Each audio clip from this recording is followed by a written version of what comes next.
Big பாஸை தொகுத்து வழங்கிட்டு வர விஜய் சேதுபதி மீதும் அந்த நிறுவனத்து மீதும் காரைக்குடி காவல் உதவி கண்காணிப்பாளரிடம் புகார் மனு கொடுத்திருக்காங்க.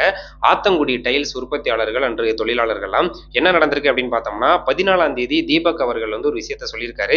என்ன அப்படின்னு பார்த்தோம்னா அங்க விளம்பரப்படுத்தப்பட்டுட்டு வர அந்த டைல்ஸ் பார்த்துட்டீங்கன்னா ஒரிஜினலு, இந்த ஆத்தங்குடியெல்லாம் பார்த்தீங்கன்னா இல்லை இதுதான் ஒரிஜினல் அப்படிங்கிறாப்புல சொல்லியிருப்பாரு. இதுதான் அந்த ஆத்தங்குடி ஒரிஜினல் டைல்ஸ் அப்படிங்கிறாப்புல அதை சொல்லியிருக்காரு அங்க விளம்பரப்படுத்துறத. அப்படி இருக்கும்போது நாங்க பரம்பரையா இங்க அந்த இதை பண்ணிட்டு வர்றாங்க டைல்ஸ் உற்பத்தி ஆத்தங்குடியில. அது உலக புகழ் பெற்றது.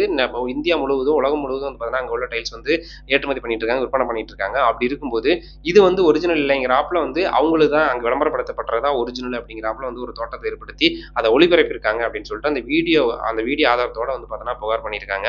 என்ன நடக்க போகுது அப்படின்னு சொல்லிட்டு தெரியல. ஸோ அதை தவிர்த்திருக்கலாம் அப்படின்னு சொல்லிட்டு அவங்களோட குற்றச்சாட்டா இருக்கு. ஏன்னா அவங்களது மட்டம் தட்டியோ இவங்க விளம்பரப்படுத்துறது ஒரிஜினல் இது டூப்ளிகேட்டுங்கிற ரேஞ்சில் தீபக் அவர்கள் பேசினதை ஒளிபரப்பினது தான் இப்போ பெரிய புகாராக எழுந்திருக்கு. என்ன நடக்க போகுது அப்படின்னு சொல்லிட்டு தெரியல. இதுக்கு யார் மேலாம் புகார் ஆக்ஷன் எடுக்க போறாங்க அப்படின்னு சொல்லிட்டு தெரியல. இப்போதைக்கு புகார் மனு கொடுத்து தான் பரபரப்பாக சோசியல் மீடியாவில் பேசிட்டு வந்துட்டு இருக்காங்க. செய்தியும் பார்த்தீங்கன்னா அந்த செய்தியாக பார்த்துட்டீங்கன்னா இந்த தகவல் பரவிட்டு இருக்கு.